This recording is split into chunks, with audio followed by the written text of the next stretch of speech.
Direktorat Layanan Haji Dalam Negeri Kementerian Agama terus berupaya mempercepat penerbitan visa jemaah haji tahun 1446 Hijriah.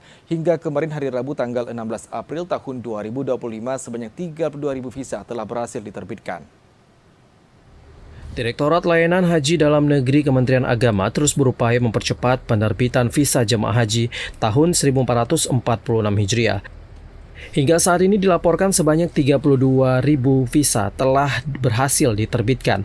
Direktur Layanan Haji Dalam Negeri Kementerian Agama Muhammad Zain menyebutkan pihaknya akan segera memberikan data lengkap visa calon jemaah haji yang telah terbit ini.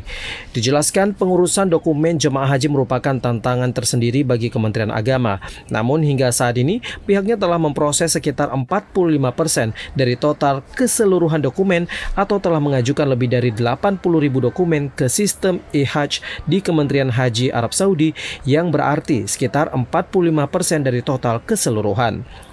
Muhammad Zain juga mengungkapkan bahwa jajarannya bekerja dengan sangat cepat untuk menyelesaikan penerbitan visa. Sebanyak 82 petugas dikerahkan untuk fokus pada proses ini. Bahkan mereka bekerja dalam sistem shift 24 jam. Shift pagi dimulai pukul 8 pagi hingga 8 malam, kemudian digantikan oleh petugas lainnya. Untuk diketahui, Direktorat Jenderal Penyelenggaraan Haji dan Umrah, Kementerian Agama telah menerbitkan Rencana Perjalanan Haji atau RPH 1446 Hijriah. Calon jemaah haji Indonesia dijadwalkan mulai memasuki asrama haji pada 1 Mei 2025. Sehari setelahnya, jemaah haji reguler asal Indonesia akan secara bertahap diberangkatkan ke Tanah Suci dari embarkasi masing-masing. Tim Liputan TVRI melaporkan.